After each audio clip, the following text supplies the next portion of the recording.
Hello दोस्तों, आज हम रिव्यू करेंगे राजस्थान का इतिहास पुस्तक का। तो आप देख रहे हैं यहाँ पे दो पुस्तक रखी हुई हैं। एक doctor Ganpat Singh Rajpurohit, assistant professor इतिहास विभाग, उनके द्वारा लिखी गई हैंड रिटन नोट्स के रूप में है। दूसरी जो पुस्तक हैं वो क्लासिक प्रिंट सीरीज के नाम से आती हैं, जो पप्पू सिंह जी प्रजापत, श्री राम नायक और कुलदीप फैनिन के द्वारा लिखी गई पुस्तक हैं।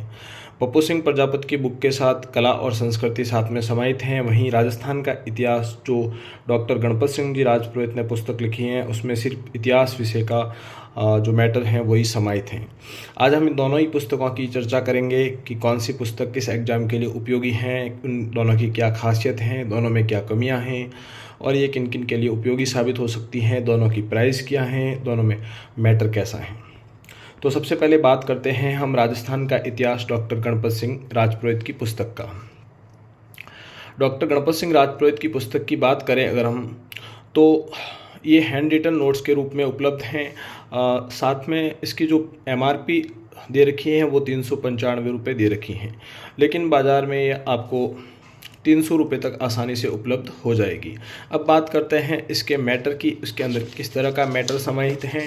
तो जैसे कि ये नोट्स के रूप में है, तो ये नोट्स के रूप में ही इसका प्रिंट हुआ है। अब बात करते हैं इसकी जो विवरणिका है या अनुक्रमणिका है उसकी। तो राजस्थान की प्राचीन सभ्यताओं से लेकर आरंभिक ऐतिहासिक काल में राजपूताना, मौर्योत्तर काल एवं गुप्तोत्तर काल में राजपूताना, 7वीं से 12वीं शताब्दी के राजपूत राज्य, राजस्थान के राजवंश, दिल्ली सल्तनत व राजपूताना संबंध, राजपूत मुगल सहयोग व संघर्ष, 18वीं सदी में राजस्थान में विभिन्न शक्तियाँ, जाट, मराठा, राजपूतों में सामंती व्यवस्था, साथ ही राजपूताना में कंपनी की सर्वोच्चता का विकास तथा प्रशासनिक परिवर्तन, 1857 की क्रांति व राजपूताना में किसान व जनजाति आंदोलन, राजपूताना में प्रजामंडल, राजस्थान का एकीकरण, प्रमुख व्यक्तित्व। तो 438 पेज की ये पुस्तक है। सिर्फ राजस्थान के इतिहास के लिए आपको 438 पेज ज़्यादा लग सकते हैं, लेकिन जैसा कि ये नोट्स फॉर्मेट में लिखी गई है तो इसमें काफ़ी सारा स्पेस मौजूद है। गणपत सिंह राजपुरोहित इतिहास के जाने माने शिक्षाविद माने जाते हैं और उनके द्वारा लंबे समय से अध्यापन करवाया जा रहा है।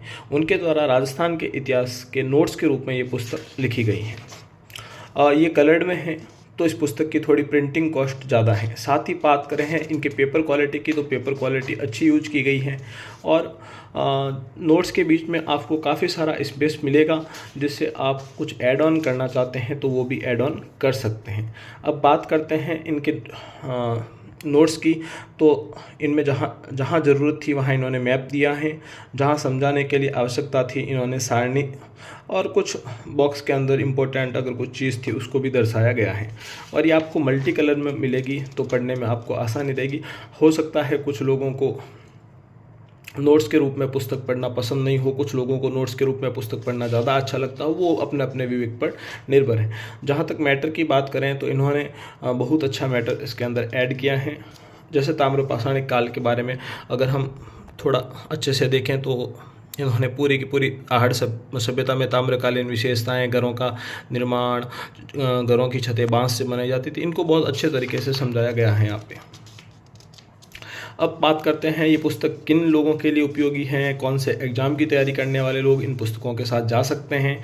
तो ये गणपत सिंह राजपुरोहित की जो पुस्तक जो नोट्स रूप में लिखी गई है वो निश्चित रूप से फर्स्ट ग्रेड, सेकंड ग्रेड या असिस्टेंट प्रोफेसर जिसमें राजस्थान का इतिहास पूछा जाता है, या राजस्थान RSM SSB के कोई भी एग्ज़ाम जिनमें राजस्थान के इतिहास से संबंधित प्रश्न पूछे जाते हैं, उनके लिए ये पुस्तक समान रूप से उपयोगी रहेगी। अब बात कर लेते हैं पप्पू सिंह प्रजापत की पुस्तक की। तो पप्पू सिंह प्रजापत भी इतिहास की पुस्तकों के जाने माने लेखक माने जाते हैं। उनकी पुस्तकों की एक आप विशेषता कह दो या नकारात्मकता कह दो, जो आपको ठीक लगे, इनमें पेजों की संख्या बहुत ज़्यादा होती है, मैटर काफ़ी ज़्यादा होता है और लेखक दावा भी करते हैं कि इनकी पुस्तकों से सवाल बाहर नहीं जाते, और सही भी है, क्योंकि इनकी पुस्तकें होती ही इतनी बड़ी है तो सवाल बाहर जाने की संभावना ना के बराबर रहती है।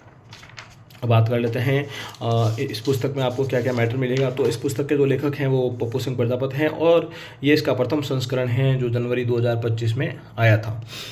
इसके अनुक्रमणिका की बात करें तो राजस्थान का ऐतिहासिक परिचय, राजस्थान का प्राक व आद्य इतिहास, राजस्थान में प्रमुख सभ्यता स्थल, राजस्थान वैदिक आर्य सभ्यता से राजपूतों के अभ्युदय तक, गुर्जर प्रत्याहार वंश, चौहान वंश, कुहिल, सिसोदिया, कछवाहा, राठौड़, अन्य महत्वपूर्ण राजवंश। इसके साथ मध्यकालीन राजस्थान की प्रशासनिक व्यवस्था, राजपूत मुगल सहयोग, राजस्थान में सामंती प्रथा, आधुनिक राजस्थान, मराठों का प्रसार, 1857 की क्रांति, साथ ही आपको आधुनिक राजस्थान का मैटर भी इसमें सारा का सारा समाहित मिलेगा। और 558 पेज तक, 1 से लेकर 558 पेज तक आपको इतिहास का मैटर मिलेगा पप्पू सिंह प्रजापति वाली बुक में, और 1 से लेकर 268 तक राजस्थान की कला और संस्कृति के सारे टॉपिक्स मिलेंगे, जिनमें मंदिर स्थापत्य, मूर्ति कला, राजस्थान के दुर्ग नगर हवेलियाँ, हस्तशिल्प, चित्रकला, लोकगीत, लोकनाट्य, लोकनृत्य आदि सारा कुछ इसमें मैटर मिलेगा। अब बात करते हैं, ये पुस्तक लगभग 700-800 पेज की, 800 पेज से ज़्यादा बड़ी पुस्तक हैं। तो और इसकी प्राइस की बात कर लेते हैं। ये पुस्तक भी आपको बाज़ार में आसानी से 400 रुपये, 350-400 रुपये तक आसानी से उपलब्ध हो जाएगी। तो किन किन का सहयोग रहा है, लेखक ने उन सारे लोगों का नाम इस पुस्तक को बनाने में जिन जिन का सहयोग रहा है उन सब के नाम लेखक ने दिए हैं। अब बात करते हैं मैटर की। तो मैटर की बात करते हैं, जैसे राजस्थान के ऐतिहासिक परिचय। इसकी पेपर क्वालिटी की बात करें तो पेपर क्वालिटी अच्छी हैं, अच्छे फॉन्ट्स यूज किए गए हैं और ज़्यादा महीन अक्षरों का भी प्रयोग नहीं हुआ है। फॉन्ट साइज इतना बड़ा है कि आपको आसानी से पढ़ने में ज़्यादा मुश्किल नहीं आएगी और आसानी से पढ़ पाएंगे। और जो इम्पोर्टेंट चीज़ थी या इम्पोर्टेंट फैक्ट्स हैं उनको हाईलाइट भी किया गया है, उनको बोल्ड और इटैलिक शैली में भी लिखा गया है। अब बात करते हैं, जैसे दूसरा चैप्टर है राजस्थान के इतिहास का स्रोत। तो लेखक ने बड़ी सावधानी से प्रत्येक स्रोत को या प्रत्येक फैक्ट को इसके अंदर समाहित करने का प्रयास किया है। और लेखक दावा भी करते हैं कि अभी तक जो जितने भी राजस्थान इतिहास से संबंधित प्रश्न पूछे गए हैं जितनी भी भर्तियों में, उसमें 95 से लेकर 100% तक इस पुस्तक का जो है रिकॉर्ड रहा है। तो ये दोनों ही पुस्तकें, चाहे पप्पू सिंह प्रजापति की राजस्थान का इतिहास और कला संस्कृति की पुस्तक हो, चाहे गणपत सिंह राजपुरोहित की ये हस्तलिखित नोट्स हो, दोनों ही पुस्तकें अपने आप में बहुत ही उपयोगी हैं। अब वो आपको डिसाइड करना है कि आप राजस्थान का इतिहास गणपत सिंह राजपुरोहित के साथ जाएंगे या राजस्थान का इतिहास और कला संस्कृति डॉक्टर पप्पू सिंह प्रजापति और श्री राम नायक की और कुलदीप फैनन की जो पुस्तक हैं उसके साथ जाएंगे। दोनों की अपनी अपनी विशेषताएँ, अपनी अपनी कमियाँ हैं। आपको पप्पू सिंह प्रजापति की कुछ बुक जो है कुछ बड़ी लग सकती हैं, तो आप राजस्थान का इतिहास डॉक्टर गणपत सिंह जी राजपुरोहित के साथ जा सकते हैं। और या आप ज़्यादा मैटर पढ़ना चाहते हैं तो पप्पू सिंह प्रजापति के साथ जा सकते हैं। लेकिन दोनों ही पुस्तकों को एक साथ पढ़ने की गलती मत कीजिएगा। जो भी मैटर लेना है इन दोनों पुस्तकों में से एक पुस्तक को उठाइए और आपको सारा का सारा लगभग 90% मैटर गणपत सिंह राजपुरोहित की नोट जो हैंड रिटन नोट है उनमें भी कवर हो जाएगा। और 95 से लेकर 100% के बीच में तो पप्पू सिंह प्रजापति की जैसे बड़ी पुस्तक आती है, इतनी मोटी पुस्तक है, तो इस पुस्तक में ये आसानी से कवर हो जाएगा। तो आपको कैसा लगा ये रिव्यू कमेंट बॉक्स में ज़रूर बताइएगा। ऐसे ही पुस्तकों के रिव्यू देखने के लिए हमारे चैनल को सब्सक्राइब और लाइक ज़रूर करें। धन्यवाद।